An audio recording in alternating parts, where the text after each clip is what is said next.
My name is Sam Sullivan. I'm 64 years old. I spent 30 years delivering mail through South Boston in every kind of weather this city had. I thought I knew what the end of that story looked like. A paid-off house. A pension earned $1 at a time. A wife of 32 years sitting across the table from me. I was wrong. I found out at a white tablecloth bistro in Montreal, when my son leaned toward a notary and said it in French easy, casual, like commenting on the weather. They had been speaking freely all evening. Kevin hadn't lowered his voice once. Donna hadn't glanced at me. They were absolutely certain I didn't understand a single word of French. Not a syllable. That thought had never even crossed their minds to question. My father is a blank slate now. He'll sign whatever we put in front of him. Donna didn't look up from her wineglass. I sat 3 feet away. I cut my steak. My hand was completely steady. And my phone, resting beneath the edge of the tablecloth, was recording every single word. They had no idea. If that just hit somewhere, please subscribe right now, and let me know in the comments where you're watching from today. If you give this a like, good luck is coming your way. What they didn't know was this. For 11 months, every evening when Donna was absorbed in her shows or out at her book club, I sat at the kitchen table with a second-hand French phrase book, $3, bought at the Boylston Street Library sale, working through conjugations by the light of the stove hood. I kept it tucked in the drawer of the old coffee table, under a pack of spare batteries and a rubber band gone stiff with age. She never looked there, not once. I never told her I was learning. I'd made that mistake before. 2 years ago I mentioned wanting to take a woodworking class at the community center. Donna set down her coffee and said, "Sam, at 64? You'll just end up with sawdust on the carpet." She hadn't even been unkind about it. That was almost worse, she hadn't paused for even a moment. I put the woodworking idea away. I did not put away the phrase book.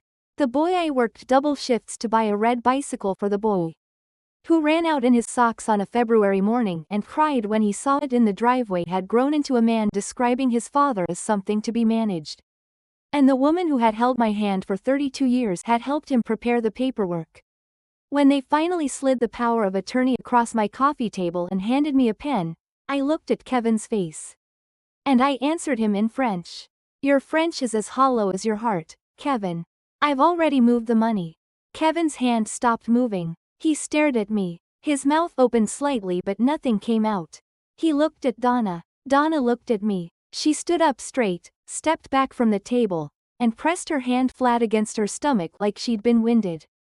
Kevin set the pen down on the table. Very slowly. His hand didn't move after that. Neither did Donna's. Just think about that for a moment. These two people had spent months planning every detail, every document, every step.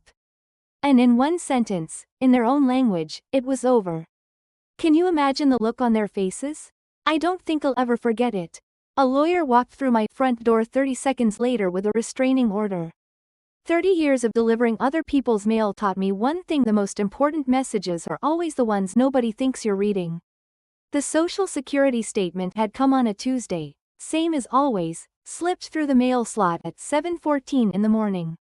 With the quiet precision of a thing that didn't know it was unwelcome.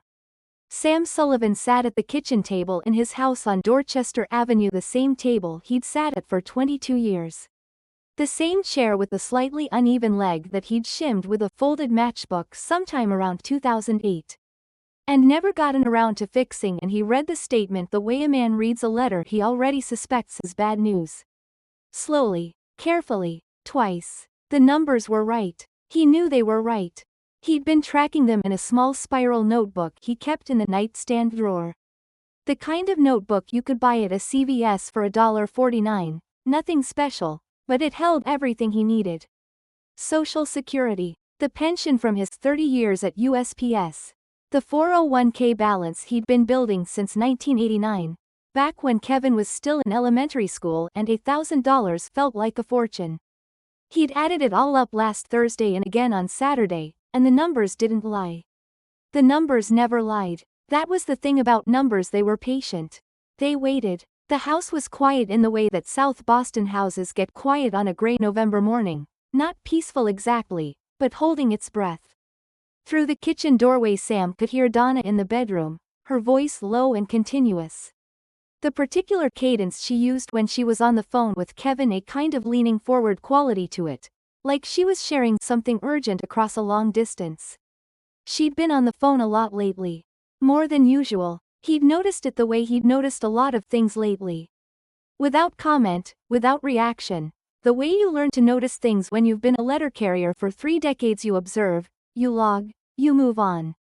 He set the Social Security statement on the table and reached across to where the morning's mail was still stacked in a loose pile near the fruit bowl that hadn't held fruit in about 6 months. Just bills and circulars and the occasional church newsletter that neither of them read. There was a coffee mug at his elbow, the ceramic one with the faded USPS eagle that he'd gotten at a retirement banquet 4 years ago. The coffee had gone lukewarm. He didn't reach for it. Instead, he looked at the old coffee table in the living room, just visible through the doorway. Not the kitchen table where he sat, the low one in front of the couch. The one Donna had always called an eyesore and threatened to replace every few years, though she never had. The table had a drawer on the right side, shallow, the kind of drawer that collected things nobody knew what to do with. Spare batteries, a broken pen, a rubber band gone stiff with age. He'd added something to that drawer 3 weeks ago. A French phrasebook, pocket-sized, the cover a little worn because he'd bought it secondhand at the library sale on Boylston Street. French for travelers, it said. He'd worked through the first 40 pages in the mornings when Donna was at her book club or her hair appointment, reading the phonetic spellings under his breath. Practicing the sounds the way he used to practice new postal routes back in his early years, methodically, without urgency, 1 street at a time. Bonjour, je ne comprends pas, pourriez-vous répéter? He had no reason to learn French, he would have told anyone who asked. No reason at all. He could hear Donna's voice dip lower in the bedroom, then silence, then the soft click of the call ending. He picked up the Social Security statement again, folded it along its original crease, and set it beside his coffee mug. She appeared in the kitchen doorway less than a minute later, already dressed for the day in the dark blue blouse. She liked her reading glasses pushed up on her head. She moved to the counter, poured herself a coffee, and that was when she noticed him. Or more accurately, she noticed what was in his hand. It wasn't the Social Security statement she reacted to, it was the Medicare notice that had come in the same envelope, a routine coverage summary. The kind of thing that arrived twice a year and required nothing more than a glance. But Donna crossed the kitchen in 4 quick steps and lifted it cleanly out of his fingers, the way you'd take a sharp object from a child. You don't even know what year it is, Sam, she said, not unkindly, but with a particular efficiency to her voice, like she was stating something they both already understood. Let me handle the mail. He looked at his own hand, now empty, resting on the table. I was reading it, he said. You were staring at it. She moved to the counter and set the notice next to her coffee, face down, in the place where mail went to stop being discussed. Dr. Fenwick said confusion with paperwork is completely normal. It doesn't mean anything. Sam hadn't seen Drive Fenwick in 8 months. The last appointment had been a routine checkup, blood pressure slightly elevated, nothing remarkable. He hadn't said anything to Donna about confusion. He hadn't said that word at all. He'd sat in the waiting room and read a Sports Illustrated from cover to cover. And correctly named every player in a 1987 World Series photograph the nurse had commented on. He remembered it clearly. He said nothing. He picked up his coffee mug and took a sip of the lukewarm coffee and looked out the kitchen window at the narrow strip of backyard, brown now. With November, the old cedar fence he'd been meaning to restain for 2 summers running.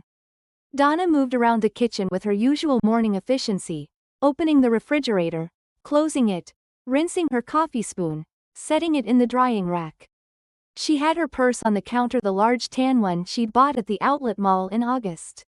It sat open, as it often did, a small chaos of receipts and lip balm, and her phone in the outer pocket. Sam's eyes moved there without intention. The edge of a folded document was visible just above the lip of the main compartment. White paper, the kind that came in a standard business envelope. He could make out the partial header of a logo. He recognized it was from the financial services company that managed their 401k. The same logo that appeared on the quarterly statements he received and, apparently, was no longer trusted to read. He couldn't see the full document. He could see enough. Withdrawal notice. The partial figure visible above the fold $2. The rest was hidden by the curve of the bag. $2,000. Maybe more. He turned back to the window. The cedar fence leaned slightly to the left. Had been leaning since the summer before last when the soil on that side got waterlogged after a bad June. He really did need to fix it. He thought about the matchbook under the table leg. Small solutions for small problems. The kind of fixes that held things together just long enough. The cold sweat started at the back of his neck, the way it used to when he was running a route in August and misjudged the heat, not panic. Not quite, but the body's quiet insistence that something was wrong. That the temperature wasn't what you'd told yourself it was. That you needed water, and fast, and you should have known sooner. The smell of burnt toast from the toaster he'd forgotten about drifted through the kitchen. Mixing with the faint scent of old wallpaper, that particular smell. That was as much a part of this house as the uneven table leg, as the cedar fence, as the 22 years of mornings that had passed in this room without incident. Donna gathered her purse from the counter, the tan bag closing with a snap of the magnetic clasp. "I'm meeting Carol for lunch," she said, already moving toward the hallway. "There's soup in the second shelf. Don't forget your vitamins." He heard the front door close. Sam sat at the table for a long moment, his hands flat on the wood surface, the Social Security statement folded neatly beside him. The house breathed its held breath out. Outside, a car started, then pulled away. He told himself he was probably being paranoid. He told himself that a lot these days, and most of the time he almost believed it. But the cold sweat at the back of his neck had a different opinion, and in 30 years of carrying mail through every kind of Boston weather, he had learned to respect what his body knew before his mind caught up. He reached over and picked up his coffee mug, now cold. He drank the rest of it anyway. Then he got up, moved quietly to the living room, opened the shallow drawer of the old coffee table, and checked that the French phrasebook was still there. It was. He ran his thumb along the spine, the way you might check that a door is locked before leaving the house. A small thing. A patient thing. The kind of thing that waits. He closed the drawer and went to wash his cup. The phone call from Kevin came on a Friday afternoon, 3 days after the Medicare notice incident, and Sam was in the living room, pretending to watch a game show when it happened. He wasn't really watching. The television was on in the way that televisions get left on in quiet houses. More for the sound of other voices than for any particular interest in the content. A woman in a red dress was spinning a large wheel. The wheel was very bright. Sam was thinking about the $2,000. Donna took the call in the kitchen, but the house wasn't large enough for privacy. Not really, and Sam had spent 30 years developing the habit of listening without appearing to listen. It was a professional skill, the letter carrier's particular attentiveness. You learned which dogs were serious and which were performative. Which porches had loose boards, which residents watched for their mail from behind curtain edges. You learned to read a block the way other people read a room. He'd carried that habit home with him every evening for 3 decades. And it sat in him now the same way the matchbook sat under the table leg, quietly, usefully, without announcement. The call lasted 11 minutes. He counted. Donna emerged from the kitchen with a particular brightness on her face that meant she'd received good news, or what she considered good news. Which was not always the same thing as news that was actually good. She had that forward-leaning quality about her, the same one he'd noticed in her phone voice. As though something she'd been waiting for had finally started moving in the right direction. "Kevin wants us to come up to Montreal," she said, settling into the armchair across from him, her coffee mug cradled in both hands. "He says he has something to celebrate. Found a good opportunity up there, apparently." "What kind of opportunity?" Sam asked. "Investment related. You know Kevin." She said it the way people say you know how it is, which is often a way of ending a conversation rather than continuing one. "He wants to treat us. Dinner, a nice hotel, the whole thing." Sam looked at the television. The woman in the red dress had won something. The audience was applauding. "When?" he said. 2 weeks. He already looked at flights. Sam nodded slowly. He thought about the 401k withdrawal notice in Donna's purse. He thought about the way Kevin's investment fund had stopped sending quarterly updates 18 months ago. He'd noticed that too, filed it in the same quiet ledger where he filed everything. Kevin had explained it away as a software migration issue. Sam had written that down in his spiral notebook and underlined it once. "All right," he said. "Montreal." Donna smiled and lifted her coffee mug. "It'll be good for you. Change of scenery." He turned back to the wheel. It was still spinning. The pill organizer appeared on the counter 4 days later. It was one of those weekly ones, the kind with a separate compartment for each day. The plastic latches color-coded Sunday in yellow, Monday in blue, through to Saturday in green. Sam had never owned one. He was 64 years old and took 2 medications, both of which he had managed without incident since his early 50s. A low-dose blood pressure pill in the morning and a vitamin D supplement that his doctor had suggested 3 winters ago because of the famously unconvincing Boston sun. He kept them in the cabinet above the bathroom sink. He'd never missed a dose by more than a few hours and had never once needed a plastic organizer to remember them. The organizer was full when he found it. All 7 compartments packed neatly, and he could see immediately that the contents weren't just his blood pressure medication and his vitamin D. There were 3 other pills he didn't recognize, one a pale yellow oval, one small and white, one a capsule with a 2-tone coloring he associated with allergy medication but couldn't place specifically. Donna was at the dining room table with her reading glasses on, sorting through what looked like real estate brochures. Florida, he could see from the covers the particular blue sky, white building, artificial palm aesthetic of retirement community marketing. "What's this?" Sam asked, holding up the organizer. She looked up with the expression of someone being interrupted during something important. "Your vitamins. I organized them for you. I don't recognize 2 of these. They're supplements. Dr. Fenwick mentioned them at your last appointment." She returned to the brochures. "Memory support. He said to take them in the morning." Sam set the organizer back on the counter and said nothing. He went to the bathroom and checked the cabinet. His blood pressure medication was there. His vitamin D was there. He stood in front of the bathroom mirror for a moment, the good morning light coming in through the frosted window.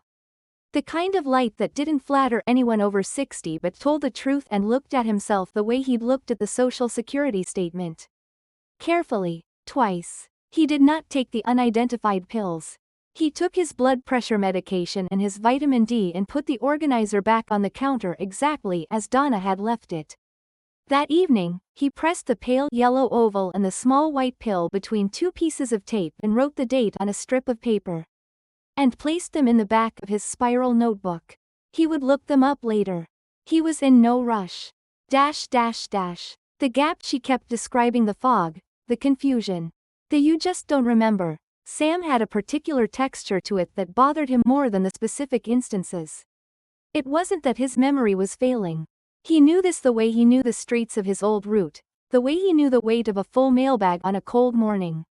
He remembered things. He remembered the day Kevin was born, February 3rd, the temperature outside -7, the particular smell of the hospital corridor. He remembered his own mother's maiden name, her birthday, the make and model of the first car he'd ever owned, a 1981 Buick Skylark in a color the manufacturer called sandstone beige, that everyone else called tan. What he felt was not confusion. What he felt was something more like displacement, the sensation of standing on a floor that someone had been gradually, incrementally tilting, so slowly. You couldn't catch the moment it began, only the ongoing angle of it. "Let me handle the mail." "You don't remember saying that." Dr. Fenwick mentioned it. Each one small, each one landing on the same spot, the way water finds the low point and stays there. He'd looked up the term online one afternoon while Donna was out. Gaslighting. He'd read the definition twice, then closed the browser and sat with it for a while. The word felt clinical and somehow too large for the kitchen on Dorchester Avenue, for the fruit bowl without fruit, for the pill organizer on the counter. But the definition fit. He couldn't pretend it didn't. The night before their flight to Montreal, Sam lay in the dark of the bedroom and listened to Donna's breathing even out into sleep. The room smelled of her face cream and the particular dry warmth of the radiator that he'd never quite gotten to heat evenly on the left side of the room. Her side was warmer, had always been warmer. "Are we really going to Canada for a vacation, Donna?" he asked the dark. He hadn't meant to say it aloud. It was the kind of question that had been sitting in him for a while, the kind that comes out sideways. She stirred. "What? Montreal? Is it actually a vacation?" A pause. He could feel her wake up more fully, the shift in the breathing, the slight adjustment of the bedsheets. When she answered, her voice had that specific flatness it took on when she was managing something. "Just be quiet and pack your bag, Sam. You're making a scene." She turned over, away from him. The radiator ticked. Outside, somewhere down the block, a car alarm sounded for a few seconds and then stopped. He stared at the ceiling. The plaster had a crack running diagonally from the light fixture toward the corner that he'd been meaning to patch since spring. He knew every inch of it. He'd looked at it often enough lately. Making a scene. In an empty room. In the dark. With no audience at all. He lay there a while longer, thinking about the French phrasebook in the coffee table drawer, thinking about the recordings app on his phone, about the soft click when a recording started, about how quiet a man could be when he decided that quietness was the most useful thing available to him. Like a package marked "Return to Sender," he thought. That's what he felt like. 30 years of a life, addressed back to himself, the destination crossed out. He closed his eyes. He had a flight in the morning. He intended to be very, very awake for all of it. The bistro Kevin had chosen was on a side street in the Plateau Montreal neighborhood. The kind of place that knew exactly what it was and didn't apologize for it: dark wood paneling, brass light fixtures, a chalkboard menu in French that nobody translated for you because translation was not part of the experience. White tablecloths, wine glasses with stems so thin they seemed decorative.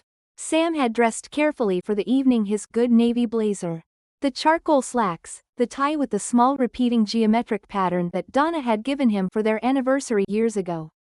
He'd chosen the tie deliberately. He didn't know why yet. Sometimes you wore something for reasons you couldn't name until later. The notary was already at the table when they arrived. He was a trim man in his 50s with wire-rimmed glasses and the particular composure of someone whose professional life involved witnessing important documents and asking no unnecessary questions. Kevin introduced him as a colleague, an associate, in the brisk, proprietary way Kevin had of introducing people, as though they were items on a list rather than human beings.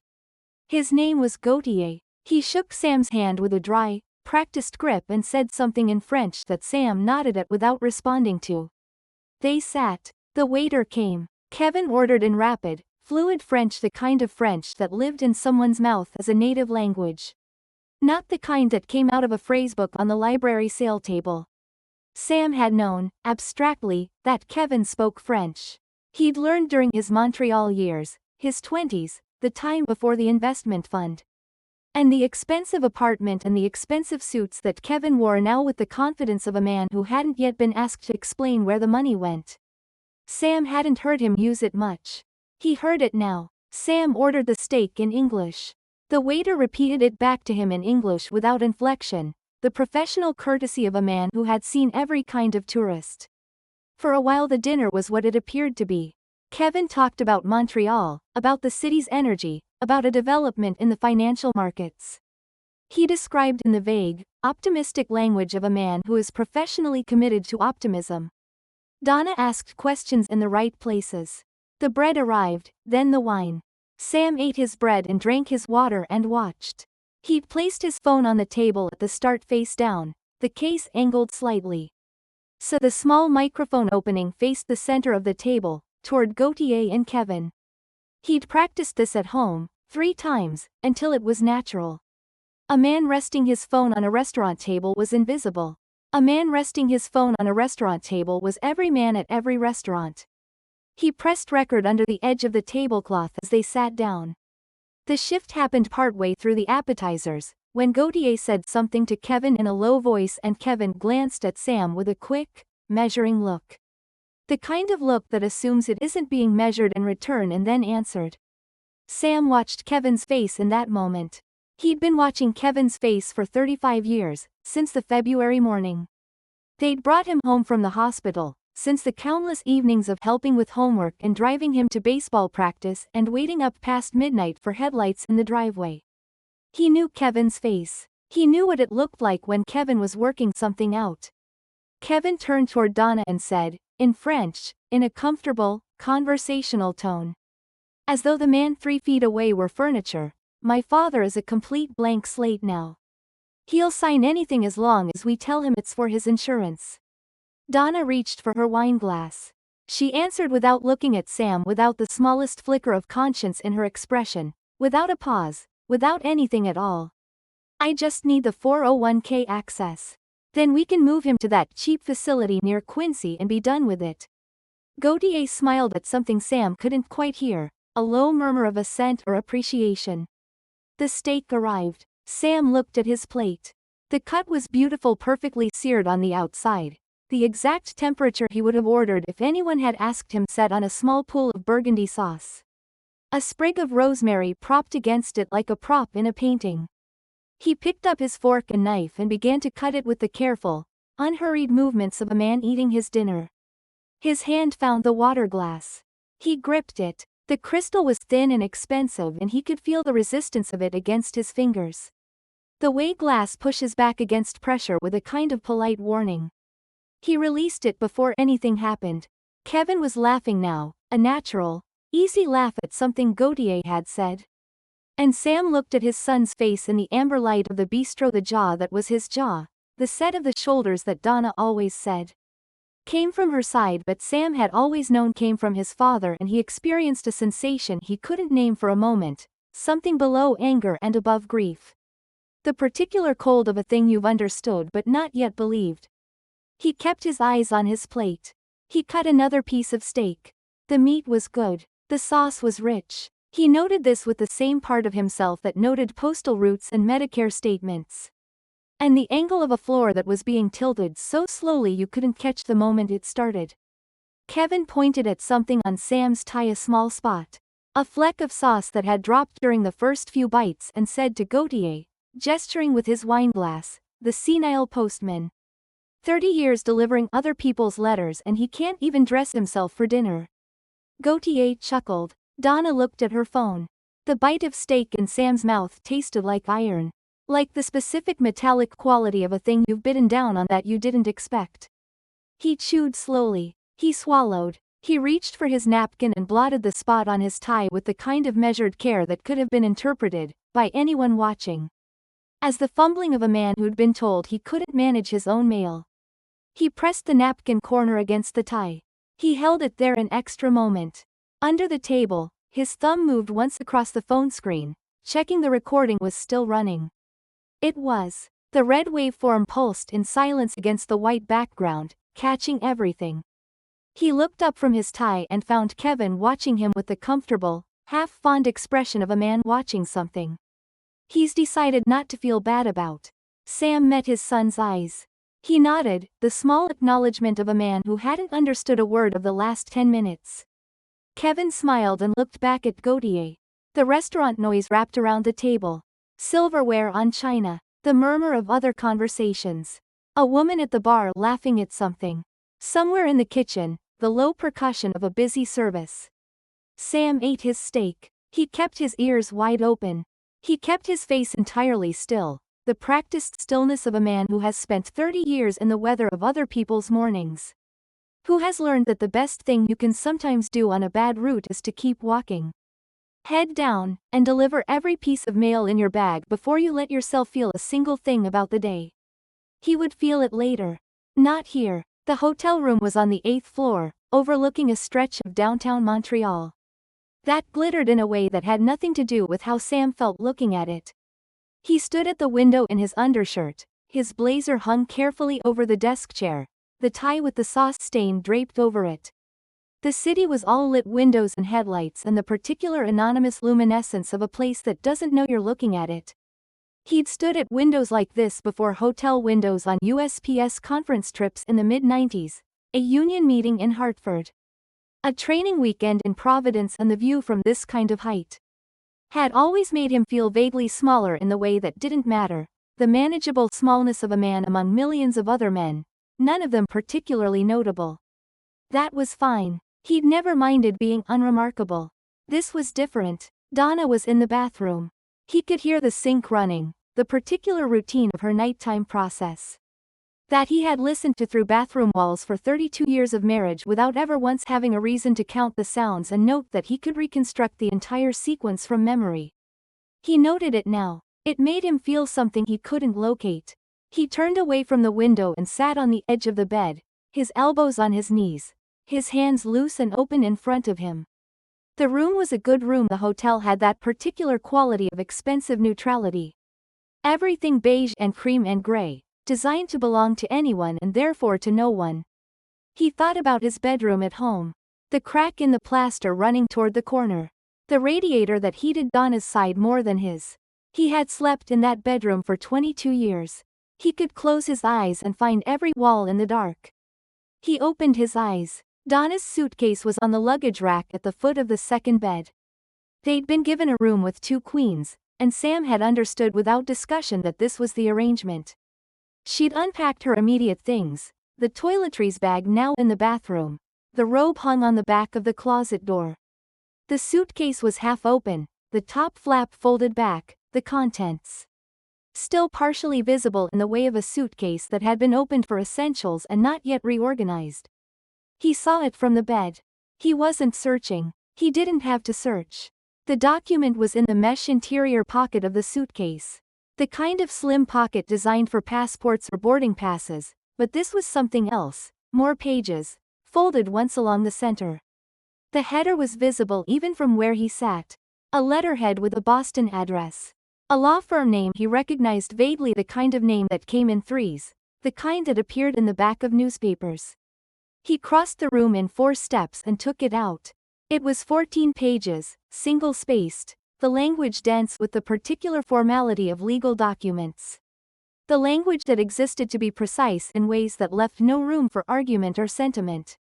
He read the title at the top of the first page and held it there, in his eyes, for a long moment. Petition for limited guardianship draft. His name was in the second paragraph. Samuel Robert Sullivan, hereafter referred to as the subject. His address, his date of birth, his social security number, which he had never given to Donna. Which existed in their shared financial files that she managed, that she had been managing, that she had asked to manage because paperwork confused him. The petition cited cognitive decline. It cited a pattern of impaired judgment in managing financial and medical decisions. It cited the recommendations of a physician. The name was blank. A line waiting to be filled and the observations of a concerned spouse over a period of approximately 14 months. 14 months. He sat down on the edge of Donna's bed with the document in his hands because his legs had made that decision before he did. The paper was cool. It had the slightly slick quality of documents produced on a good laser printer. The kind you found in law offices, in the kinds of places where decisions about people's lives were made in clean, well-lit rooms while the people themselves were elsewhere. The document, if filed and approved, would transfer legal authority over his financial decisions, his medical decisions. His right to enter contracts, to designate a guardian to be determined by the court. Though the document suggested Donna Sullivan as the primary candidate, with Kevin Sullivan as the named alternate. It would give Donna access to all accounts. It would give Kevin the authority to act in his stead should Donna be unable. It would make him, legally, a blank slate. He'll sign anything as long as we tell him it's for his insurance. He set the document on his knee and looked at the wall of the hotel room. The cream-colored wall, the small framed print of something abstract in blues and grays that had been chosen by someone who had never been in this room. And would never return to see how the light fell on it. He looked at it for a long time. He thought about 30 years of roots. He thought about the weight of a mailbag in February, when the cold got into the straps and your shoulder ached by 10 in the morning. And you kept going because the mail didn't stop because your shoulder hurt. He thought about the double shifts he'd pulled, the overtime checks during the lean years. When Kevin was in high school and needed braces and then needed the deposit on an apartment and then needed just a little more to get started. Always just a little more to get started. He thought about the 401k. 1989. $1,000 that had felt like a fortune. He thought about the bike. The red one. Kevin had been 10, and he'd cried when he saw it. Actually cried. Standing in the driveway in the February cold in his socks because he'd heard the noise and run out before putting on his shoes. Sam had watched his son's face in that moment, the pure, uncomplicated joy of it, and had thought, this is what the double shifts are for. He'd held that thought for years. He'd taken it out and looked at it the way you take out something you want to keep. He folded the guardianship petition carefully along its original crease and returned it to the mesh pocket of the suitcase exactly as he'd found it. Then he crossed to his own bed and sat on the edge of it and looked at his reflection in the black rectangle of the window. The lights of Montreal were behind him, making him a silhouette, a dark shape against the brightness, a man with no particular features visible from this angle. He looked at the reflection and he asked it, quietly, barely above a breath. Am I just a bank account to them? The reflection didn't answer. The window gave him nothing but the city behind him, indifferent, luminous, continuing its own evening without any interest in the question. The bathroom door opened. Donna came out in her robe, her face cleaned of makeup, her reading glasses on, her phone in her hand. She crossed to her bed without looking at him, pulled back the duvet, got in, and propped her phone against her knee to scroll. Lights, she said, meaning she wanted them off. Sam reached over and turned off the bedside lamp. The room went dark except for the glow of her phone. He lay down on his bed, on top of the duvet, still in his slacks and undershirt, and he looked at the ceiling he couldn't see. The realization came with the particular finality of something that had been waiting. Not the guardianship petition. He'd known something was wrong since the Medicare notice, since the pill organizer, since the 401k withdrawal. The realization was something smaller and larger at the same time. The woman across the narrow strip of hotel carpet from him. The woman whose nighttime routine he could reconstruct from memory. Who had stood beside him in the driveway when Kevin found the red bike and had held his hand. She had looked at 14 months of manufactured confusion. Had looked at the draft of a document that would make him legally invisible, and had packed it in her suitcase. The way you pack a travel adapter or a good pair of walking shoes practically, without particular ceremony, as a tool for the trip. He lay on the bed in the dark of the Montreal hotel room, and he did not sleep. And he understood, with the slow and precise clarity of a man who has spent his life reading what the weather is going to do before the weather knows itself, that the floor had been tilting for a very long time. He could feel the angle of it clearly now. He could feel exactly where he'd end up if he didn't find something to grip. He reached over in the dark and felt for his phone on the nightstand. He opened the recording app. He checked that the file had saved. It had 41 minutes and 23 seconds of audio. The ambient noise of a Montreal bistro, and somewhere in the middle of it, a son telling a notary about a blank slate. Sam pressed his thumb to the lock screen and the phone went dark. He looked at the ceiling he couldn't see, and he breathed, and he thought about what came next. Friends, thank you for staying with Sam this far. We've watched a good man, a quiet, careful man who gave 30 years of his life to honest work. Slowly come to understand that the two people closest to him have been rewriting his story without his permission. From the Medicare notice snatched out of his hands at the kitchen table, to the pill organizer he didn't fill, to those devastating words.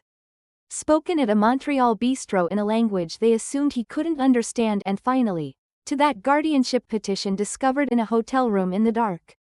Sam hasn't broken. He hasn't panicked. He's been watching. He's been listening. And now he knows exactly what he's up against.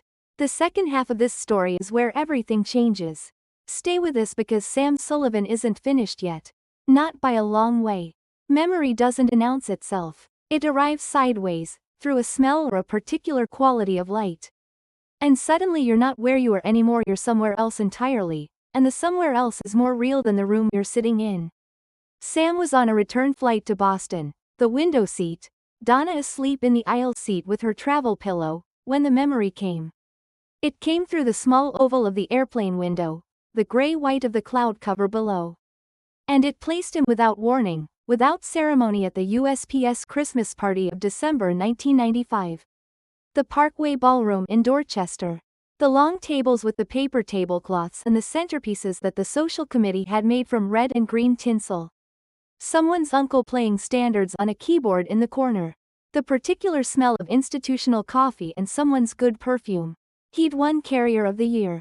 He hadn't expected it. His supervisor, a broad-shouldered man named Gerald who rarely said anything that wasn't functionally necessary, had called his name from the small stage at the front of the room with what appeared to be genuine warmth. And the room had applauded, and Sam had walked up to receive a plaque and a gift card to a steakhouse that he and Donna had gone to the following February, for Valentine's Day, and ordered the ribeye. In the memory, Donna was holding his hand. That was the part he kept coming back to, the specific pressure of her hand around his, at the round table with the paper tablecloth, before his name was called. She had been proud. He believed that. He had to believe it, because the alternative was that she had never been proud. Only waiting, and he couldn't carry that belief and also get off this airplane and figure out what to do next. Young Kevin had been home with a sitter that night. 10 years old, already the boy who needed things. In the years that followed, Sam had worked the overtime that paid for the bike and the braces and the apartment deposits. And he had done it with the particular quiet satisfaction of a man who knows what work is for. He had believed in the straightforward logic of it: you work, you provide, you earn the thing you're building toward. A quiet retirement, a house that was paid off, a son who had turned into a man who took care of himself. That logic had a hole in it now, a clean hole, the kind a guardianship petition made. He thought about Kevin at 10, in the February driveway, socks on the cold concrete, crying over a red bicycle. He thought about the red paint, the shiny bell, the way Kevin had looked up at him with that uncomplicated joy. He thought about the man at the Montreal bistro with the wine glass and the easy laugh, pointing at a steak sauce stain on a tie, saying the senile postman, and he understood that both of those people were the same person. That the boy who cried over the bike had grown, through years of small choices and self-serving calculations, into the man who found a use for his father's dementia before his father even had any. The seeds, Sam thought. I saw the seeds even back then. The way she looked at the overtime checks. The way Kevin had learned, early, that need was its own kind of leverage. He hadn't let himself see it then because seeing it would have cost him something he wasn't ready to pay.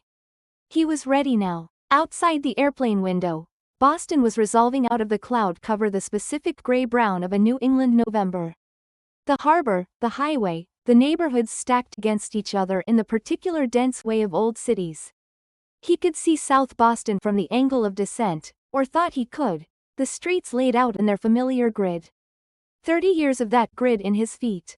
Every season of it. He was going home. And this time, when he walked through the door of the house on Dorchester Avenue, he would walk through it knowing the angle of the floor. Knowing the plan. Knowing that the mail he needed to deliver the most important delivery of his life was already in his bag. Already addressed, waiting only for the right moment. The plane touched down. Sam put his notebook back in his jacket pocket, checked that his phone was fully charged, and watched Donna wake up from her travel pillow with a small, businesslike yawn. She looked at him. He looked at her. "We're home," he said. She nodded and reached for her bag.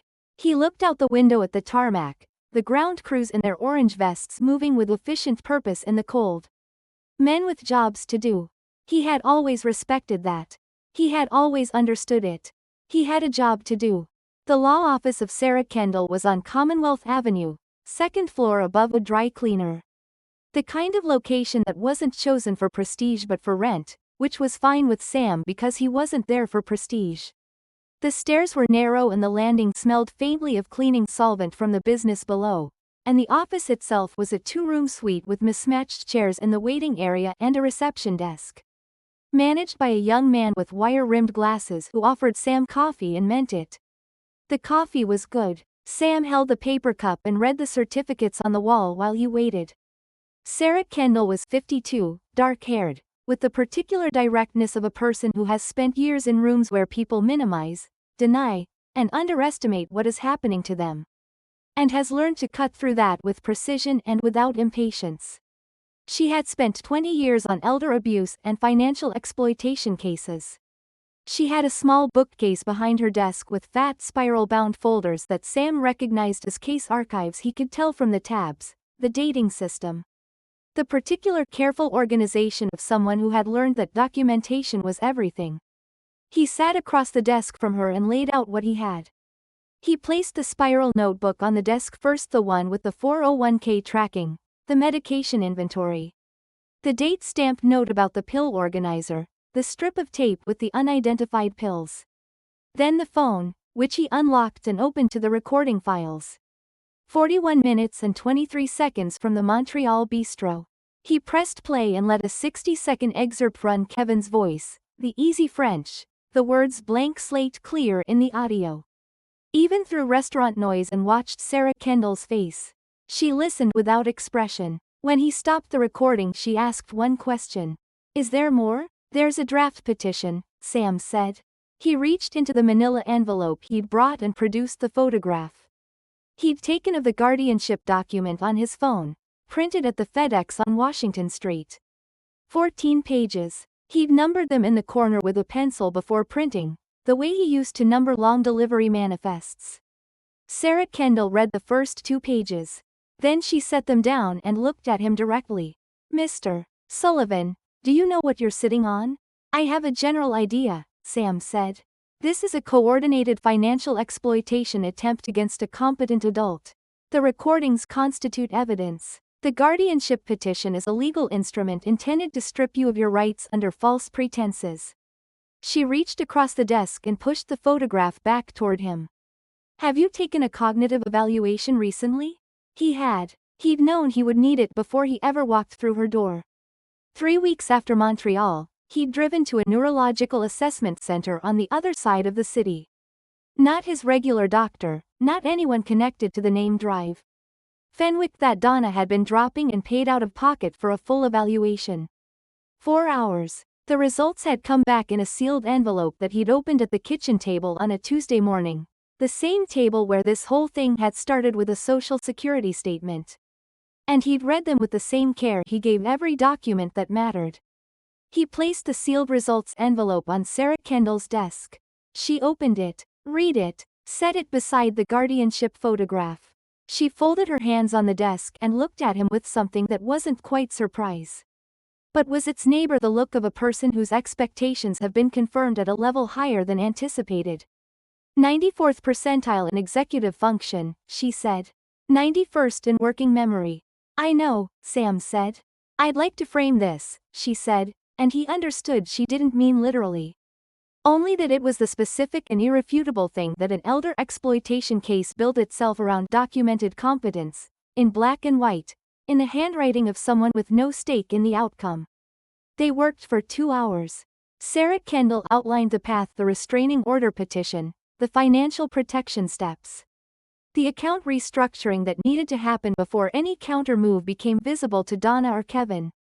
She explained each step in plain language without condescension, and Sam asked questions and wrote the answers in his notebook. The same notebook, same pen.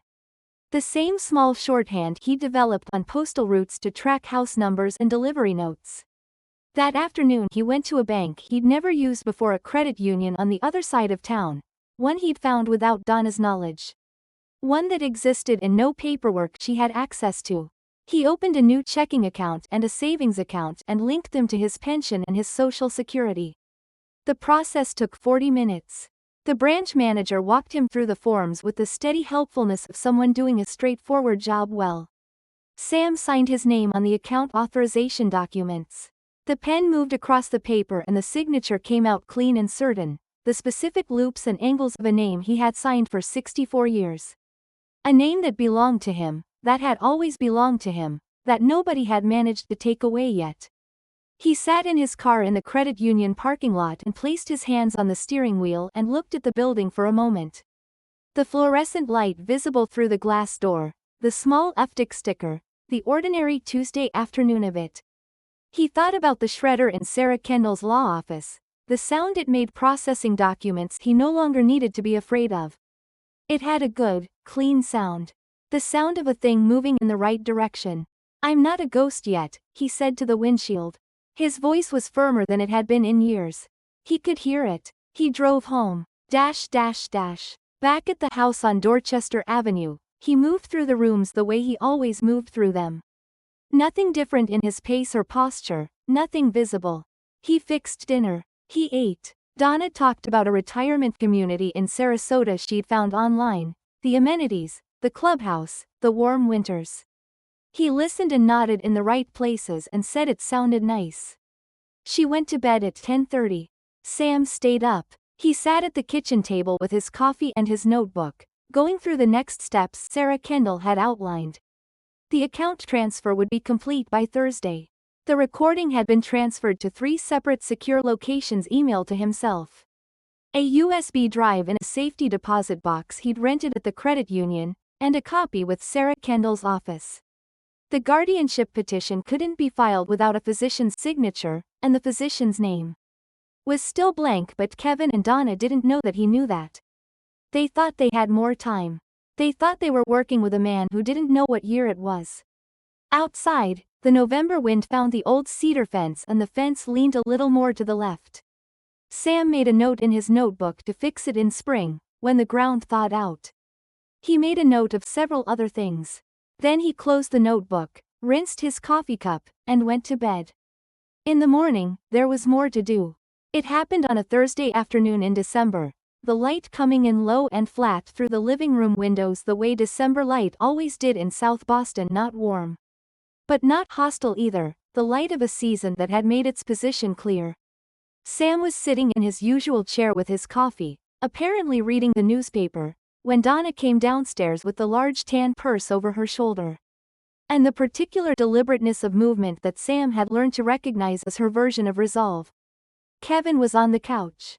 He'd flown in from Montreal the previous evening, arriving at the house with a rolling carry-on and the particular aura of a man performing confidence, wearing it the way you wear a jacket one size too large. He'd embraced Sam at the door with the careful enthusiasm of someone who has decided their parent is no longer fully present. And therefore the embrace doesn't need to account for who that person actually is. Sam had patted his son's back and said it was good to see him and gone to make coffee. They had waited until now. Sam had known they would wait. Kevin's flight timing, Donna's behavior over the past 3 days. The new carefulness in her manner with him, the way she'd been setting his medications out every morning with a particular attentiveness that belonged to a woman running a timetable. He'd observed all of it and said nothing. He'd taken his blood pressure medication and his vitamin D and set the unidentified pills aside. The power of attorney form was in a manila folder that Donna set on the coffee table between them, the same old coffee table with the shallow drawer. The same table that held the French phrasebook, which was now in Sam's inside jacket pocket. She set the folder down the way you set something down when you've decided the setting down is the important part, the formal beginning of the thing. "We just need your signature on a few things, Dad," Kevin said. He leaned forward on the couch, his elbows on his knees, his face arranged into the concerned son expression with the patience of a man who has rehearsed it. "It's just financial management, so Mom can handle the bills more easily. You know how confusing all this paperwork gets." Sam looked at the folder. He looked at the pen Kevin was extending toward him, a good pen, a ballpoint, the kind you used when the signing was supposed to feel significant. Kevin's hand was very steady. Sam appreciated the steadiness. It told him something about how confident Kevin was that this moment was already decided. He looked at his son's hand. Then he looked at his son's face. And then Samuel Robert Sullivan, retired letter carrier, 30 years of USPS service, 94th percentile executive function, opened his mouth and spoke to his son in slow, clear, deliberate French. "Votre français est aussi vide que votre cœur, Kevin. J'ai déjà transféré l'argent." The sentence landed in the room the way a stone lands in still water, the impact, and then the widening rings of it. Kevin's hand stopped moving. The pen remained extended, held by a hand that had briefly forgotten what it was doing. His face went through several things in rapid succession. Incomprehension, recognition, recalculation, in the way of a face that has lost its rehearsed expression and hasn't yet found another. Sam set down the newspaper. He let the French settle for a moment in the December light. "Your French is as hollow as your heart, Kevin," he repeated in English, for clarity. I've already moved the money. Donna had taken a step back from the coffee table. The color had gone out of her face with the efficiency of a thing that drains, leaving her looking smaller. Somehow, the dark blue blouse hanging differently than it usually did. Her hand found the arm of the couch and she held it there. She didn't say anything. There was nothing to say that the situation hadn't already said. Dad, Kevin started. I've been to see Sarah Kendall, Sam said. Elder abuse specialist. Commonwealth Avenue. She has the Montreal recordings. She has the guardianship draft, the one from your mother's suitcase, Kevin, 14 pages, physician name still blank. He reached into his jacket pocket and produced the French phrasebook, set it on the coffee table beside the manila folder, cover up, so they could see it.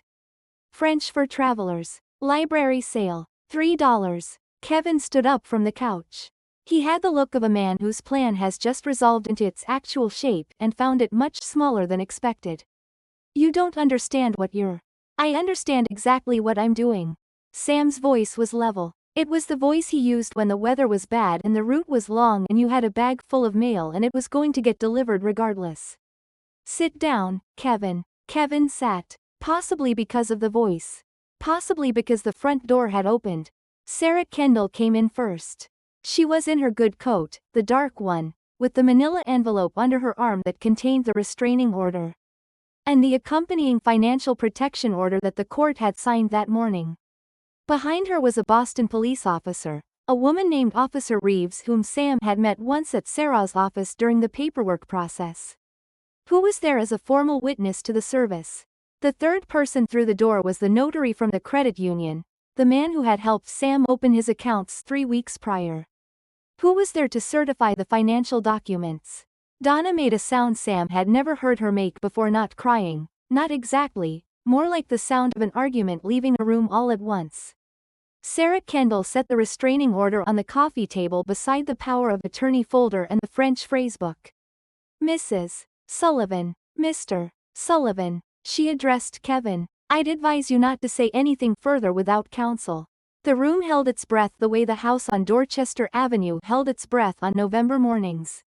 But this was a different kind of quiet, not the held breath of a secret, but the exhale after one. Sam looked at the paperwork on the coffee table. The restraining order, the financial protection filing, his own signature on the credit union documents, the clean loops and angles of it.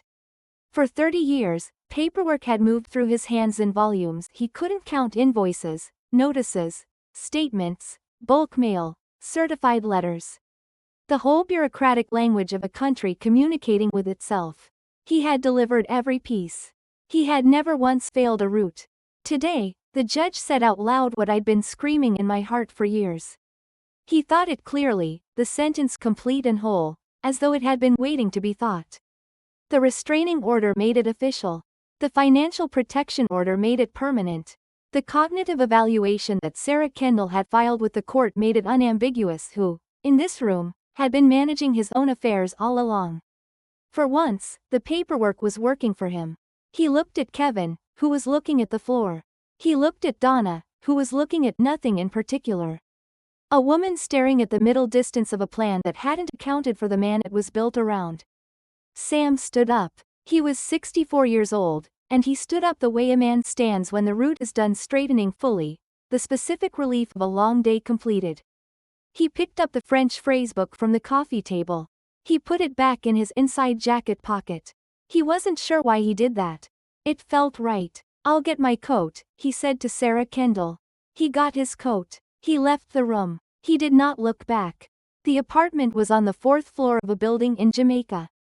Plain, 2 bedrooms for the price of one back in Dorchester because the landlord, a retired teacher named Mr. Fortunato, preferred tenants who were going to stay a while and treat the place like it was theirs. Sam had explained, at the showing, that he planned to stay a while. Mr. Fortunato had said good in the decisive way of a man who trusted his read of people, and that had been that. The second bedroom was empty for now. Sam was using it for the table. It was a small side table he decided to build himself, not because he was a woodworker.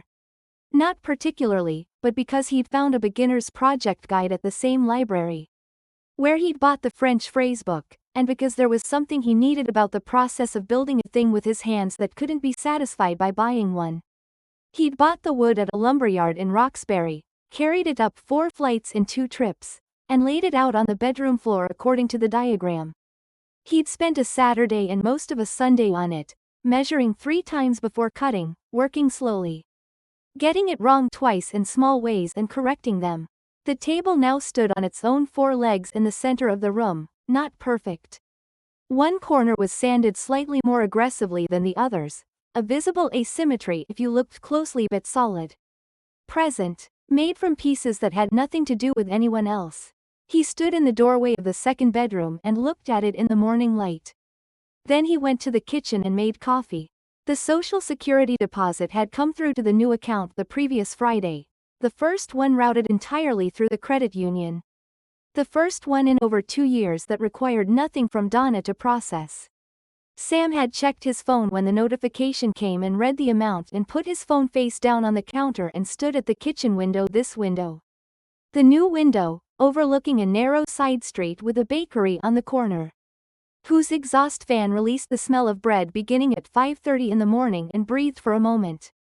He picked up his phone now and checked the account.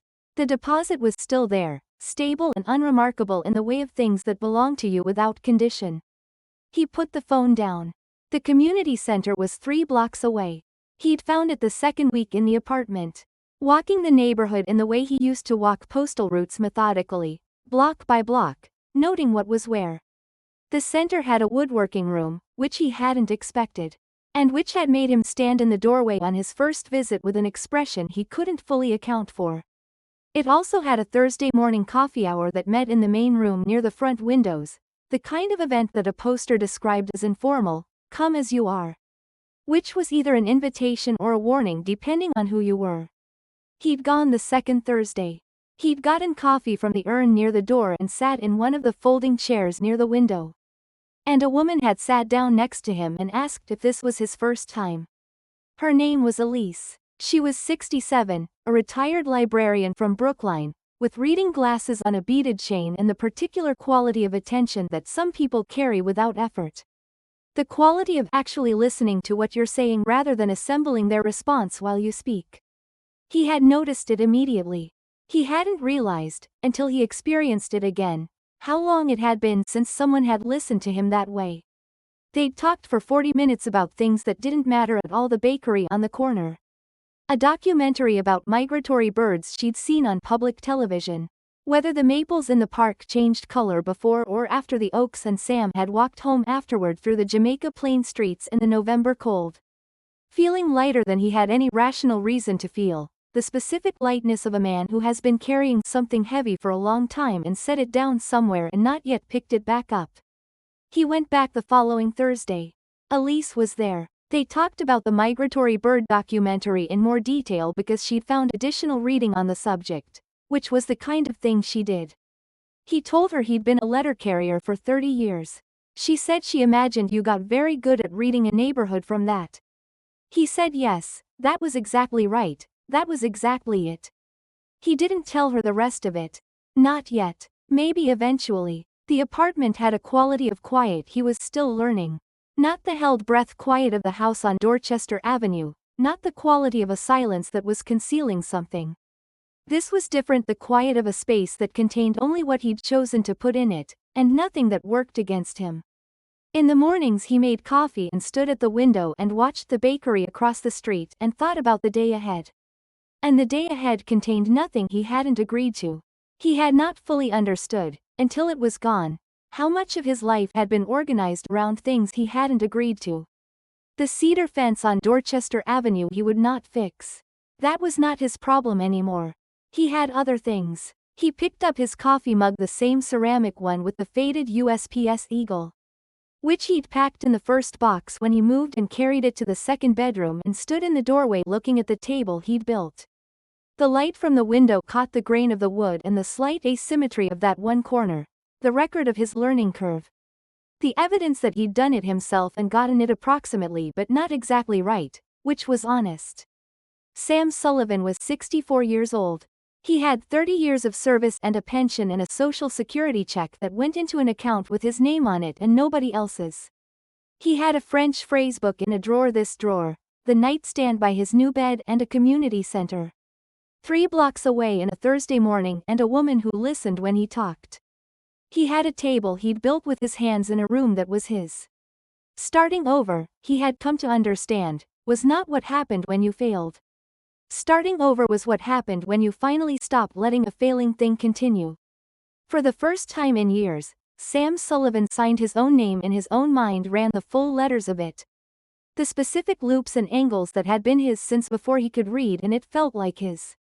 Completely, straightforwardly, without condition, his. He drank his coffee. He was warm. Friends, how did you find Sam's story today? I've been sitting with this one for a while, and I have to say it's the quiet ones that stay with you. Sam Sullivan didn't raise his voice. He didn't make threats or dramatic speeches. He sat at a kitchen table and read a social security statement. And then he read it again, and he started paying attention in that particular way that careful people do when something in the air doesn't feel right. He noticed what most of us might have explained away: a piece of mail taken from his hand, a pill organizer he didn't fill, a phone call that lasted too long. He noticed, and he wrote it down, and he kept going. What Sam faced wasn't just financial betrayal. It was something older and harder: the experience of being unmade by the people who were supposed to see you clearly. The woman who had held his hand at the Carrier of the Year ceremony. The boy who had cried over a red bicycle in a February driveway. They had decided, somewhere along the way, that Sam's life was a resource to be managed rather than a person to be respected. And they had bet wrongly that he wouldn't notice, or wouldn't act, or wouldn't know how. But dignity is stubborn. It has a long memory. And sometimes the quietest person in the room is the one who has understood everything. I think what Sam's story offers us is this: it is never too late to insist on your own name. To say with evidence, with calm, with a pocket-sized French phrasebook bought for $3, I am still here. I have always been here. And I know exactly what is happening. At 64, at 74, at any age, it is not too late. If this story reached you somewhere tender, if you recognized something in Sam, or in someone you love, I hope it offered a little comfort. A little company. The reminder that the people who try to make us small rarely account for how long we've been paying attention. I read every comment you leave. Your stories matter to me. If you're carrying something like this, please know this community is listening.